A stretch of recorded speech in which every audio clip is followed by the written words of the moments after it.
Alfabeto de redes, letra H. Então, letra H nós temos REC,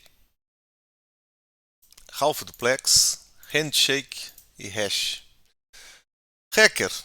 Então, esse termo é controverso, né? Um indivíduo com habilidades avançadas em computação e segurança. Não é um criminoso aqui, certo?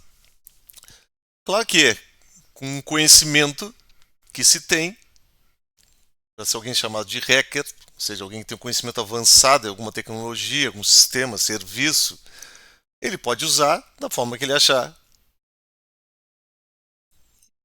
Então pode ser ilegal ou até antiético. Mas o fato de se usar hacker não quer dizer que seja um bandido, certo? Esse é o termo inicial para alguém que dominava uma tecnologia, que explorava, sabia coisas avançadas, né? Então a gente tem um hacker do mal e um hacker do bem.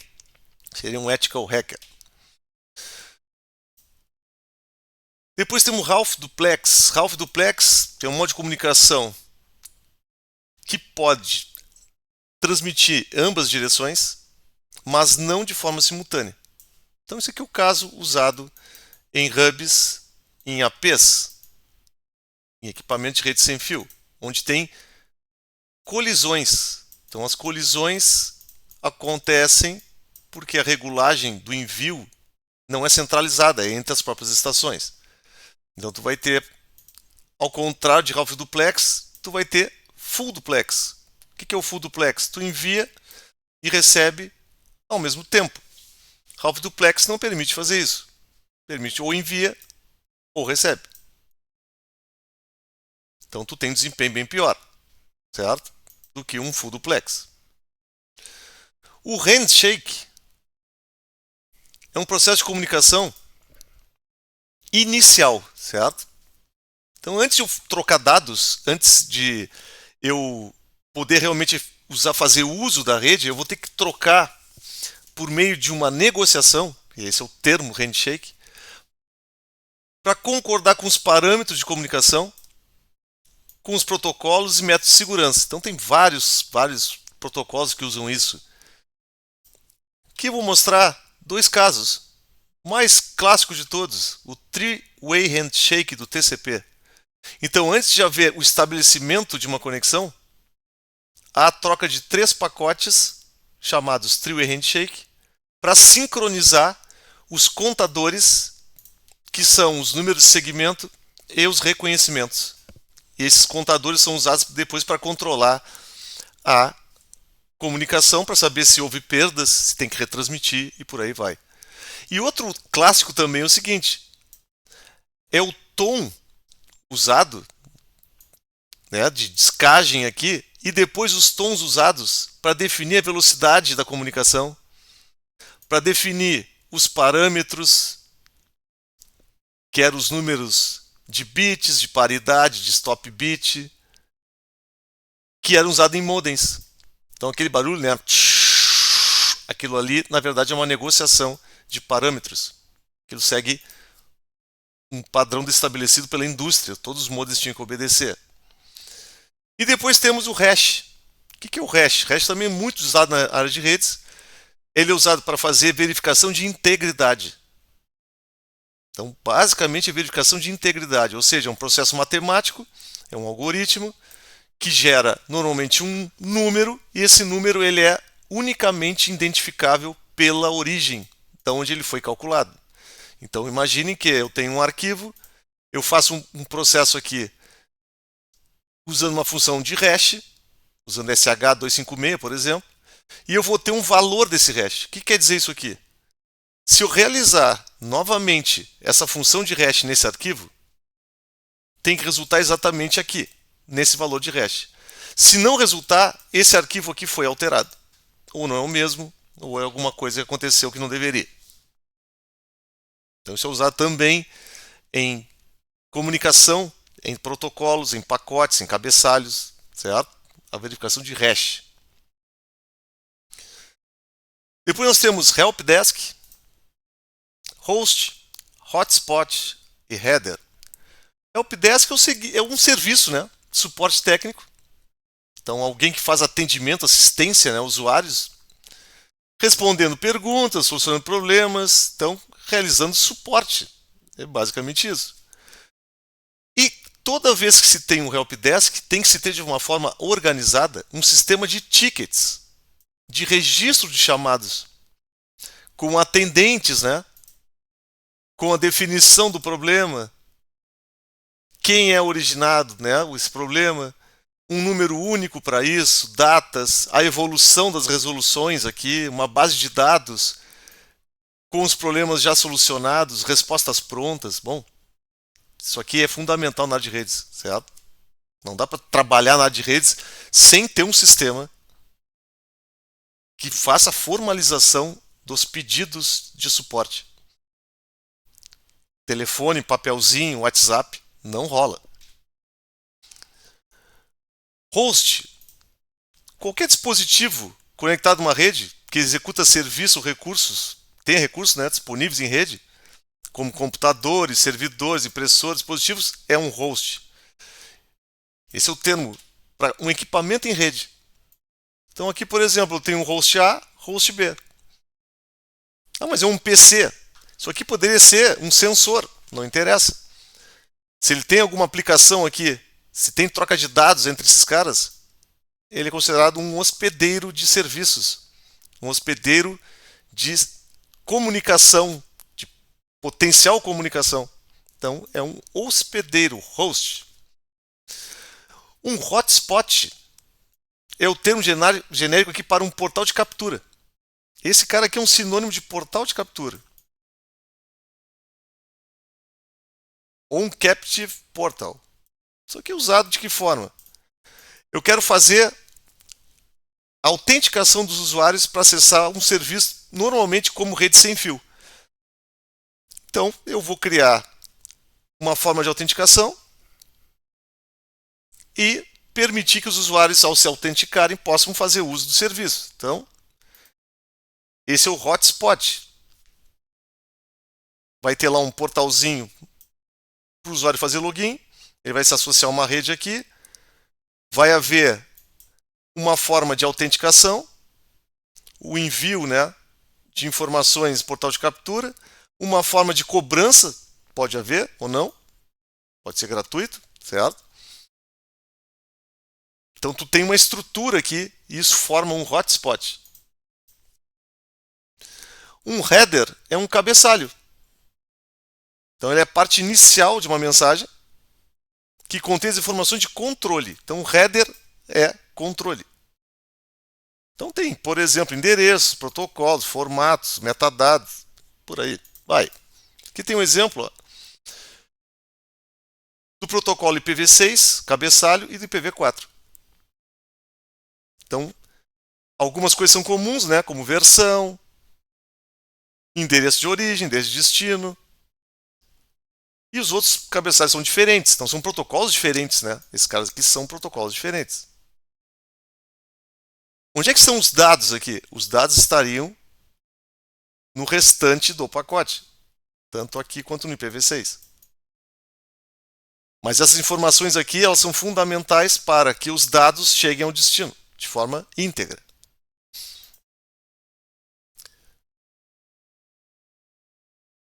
Depois nós temos HTTP, protocolo HTTPS, protocolo HTTP v2 e hexadecimal. Então esses caras todos aqui, HTTP, são protocolos usados na web, né, no www, World Wide Web. São responsáveis por transferir os recursos. Então isso aqui não é HTML, na verdade, ele utiliza um protocolo que é basicamente baseado em mensagens e download e upload.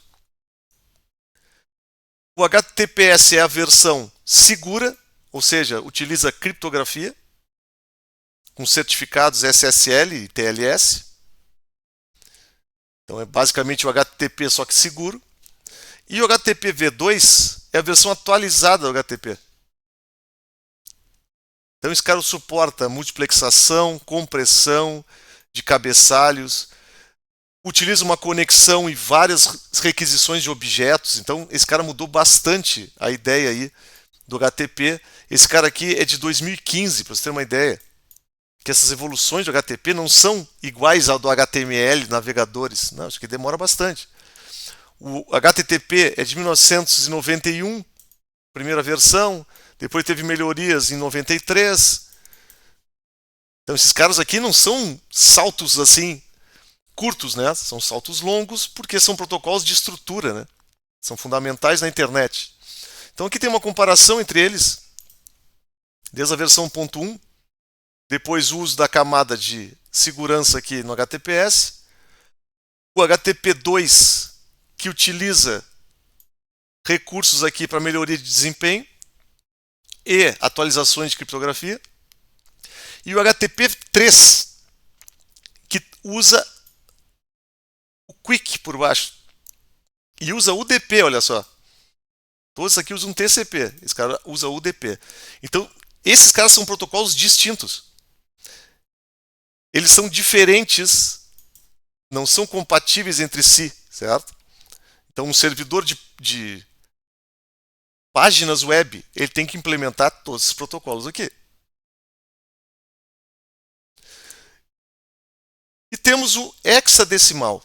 Então, o hexadecimal é um sistema numérico, base 16. Então, tu tem do 0 até o F. Ele é muito usado na área de redes. Por quê? Porque ele tem uma conversão direta para o binário, ou seja, de 0 e 1. É só agrupar esse cara de 4 em 4 bits aqui, né, de 0 e 1, que tu forma um hexadecimal. Então é comum a apresentação de dados em rede ser em hexadecimal. Então tu vai ter algo desse tipo aqui. Tu vai ter o hello e aí tu tem os códigos aqui que definem a palavra hello. Então tu vai ter lá o 01 aqui, tu vai ter um código. Normalmente esse código aqui é um código ASCII ou um código UTF-8, que são codificadores de texto, né? Mas como a gente sabe, tudo na computação é número, certo? Então são números que vão se representar para nós humanos aqui alguma coisa que a gente consiga ler, certo? Depois temos Hope, Hub, Hypervisor e Heartbeat. O que é o Hope? Hope é um salto. Então, ele é considerado um único segmento de uma rota de comunicação entre dois dispositivos, que representa um salto.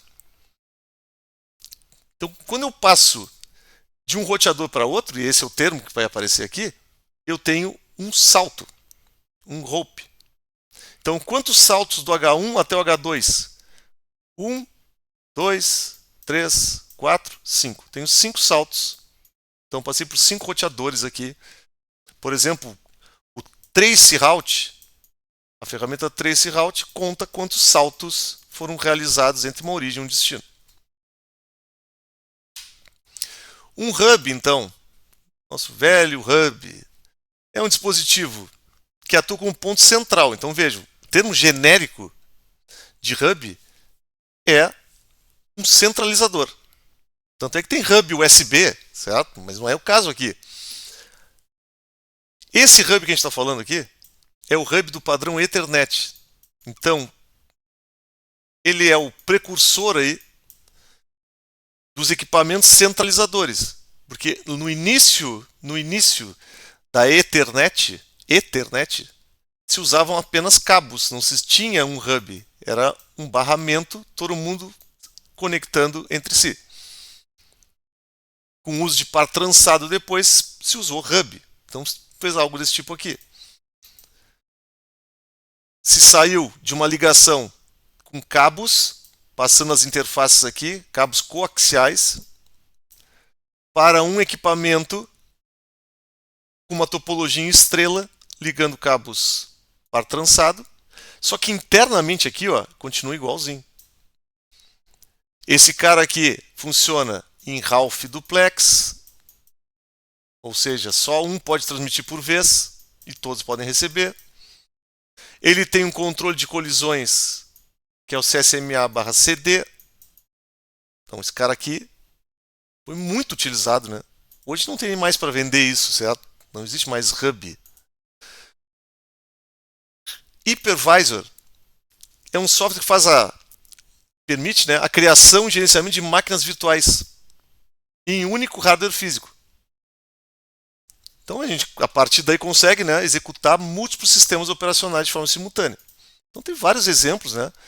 A gente tem o VMware ESX, a gente tem o Hyper-V da Microsoft, a gente tem o Zen Server, a gente tem o Proxmox VE, tem o QEMU, tem o KVM, tem vários, certo?